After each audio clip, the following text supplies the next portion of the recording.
Assalamualaikum warahmatullahi wabarakatuh.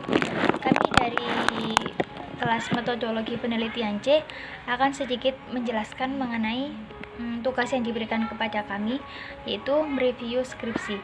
Sebelum kita mereview skripsi, ada baiknya kita mengetahui apa aja sih yang direview dalam skripsi. Yang pertama pasti ada judul penelitian, yaitu yang direview itu seperti penulisannya sudah benar, huruf kapitalnya, atau ada kata-kata yang kurang baku. Kemudian ada kalimat yang ada di tulisan skripsi, biasanya terdapat di cover skripsi, seperti kalimat tugas ini disusun untuk memenuhi tugas bla bla bla. Kemudian ada konteks penelitian, ada fokus penelitian, tujuan penelitian, pendekatan dan jenis penelitian, yaitu menggunakan metode penelitian seperti apa dan pendekatan yang bagaimana. Kemudian ada kehadiran peneliti, lokasi penelitian, sumber data, teknik pengumpulan data, daftar pustaka, dan lampiran-lampiran.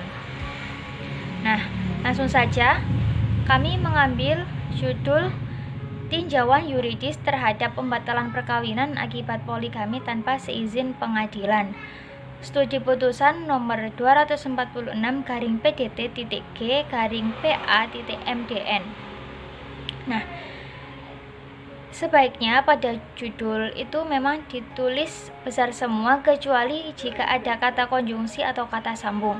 Nah, di skripsi yang kita review ini, judul penelitian tidak sesuai dengan PUEBI. Seharusnya kata terhadap dan kata tanpa itu menggunakan huruf T kecil, bukan T besar. Karena apa? Karena kata terhadap dan kata tanpa merupakan kata konjungsi atau kata sambung.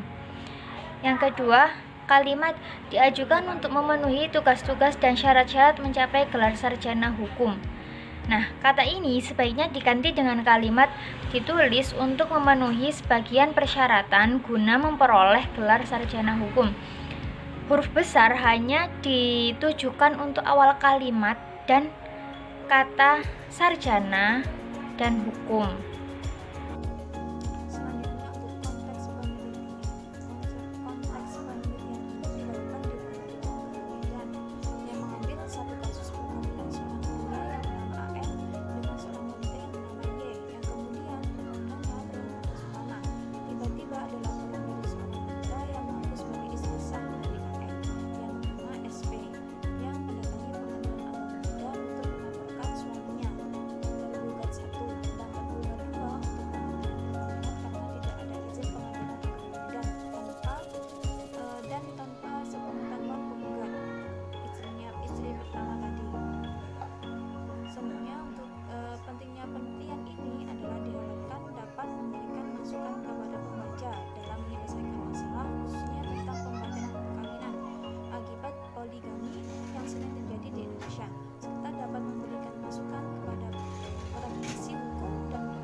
Seizin pengadilan berdasarkan putusan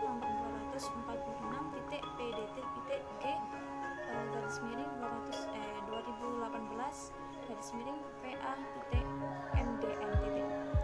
Yang kelima yaitu fokus penelitian. Yang pertama, tinjauan umum tentang pembatalan perkawinan atas poligami tanpa izin. Yang kedua, bagaimana pembatalan perkawinan dalam sistem hukum Indonesia. Yang ketiga, tinjauan yuridis terhadap pembatalan perkawinan akibat poligami tanpa seizin pengadilan berdasarkan putusan nomor 246/2018/PA.MDN. Ya, untuk poin yang kelima yaitu pendekatan dan jenis penelitian. Penelitian ini menggunakan data berupa bahan hukum data primer, sekunder, dan tersier.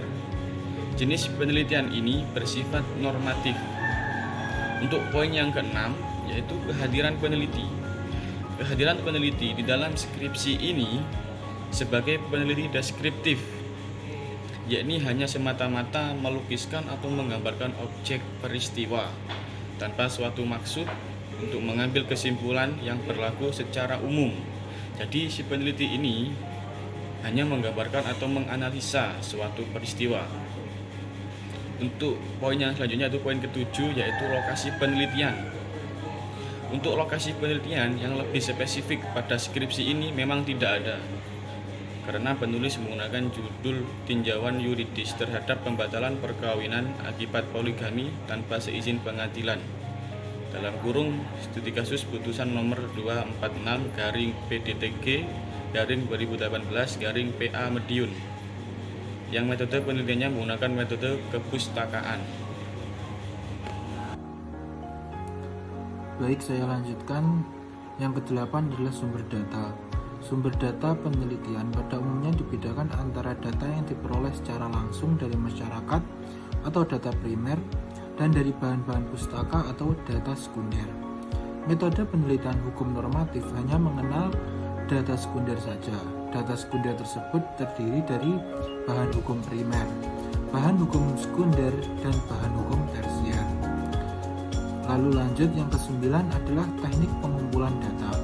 Pengambilan dan pengumpulan data dilaksanakan dengan cara penelitian kepustakaan atau library research, atau disebut juga dengan studi dokumen yang meliputi bahan hukum primer, sekunder maupun tersier. Metode kepustakaan digunakan ketika calon peneliti mencari jawaban rumusan masalah pada sumber bacaan atau referensi seperti literatur buku, makalah, jurnal, internal, dan sebagainya. Studi kepustakaan dan menganalisa secara sistematis bahan-bahan yang utamanya berkaitan dengan perbuatan melawan hukum, termasuk juga bahan-bahan lainnya yang ada kaitannya dan dibahas dalam skripsi ini. Pada kata referensi itu termasuk bentuk tidak baku. Seharusnya referensi karena itu sumber acuan. Jadi bukan referensi namun referensi. Lalu yang ke-11 adalah daftar pustaka. Pada skripsi ini sudah sesuai alfabet A sampai Z.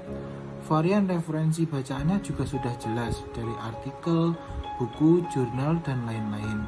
Kaidah pedoman penulisan karya ilmiahnya juga sudah sesuai dari kampus. Cukup sekian, jika ada kurang lebihnya kami mohon maaf.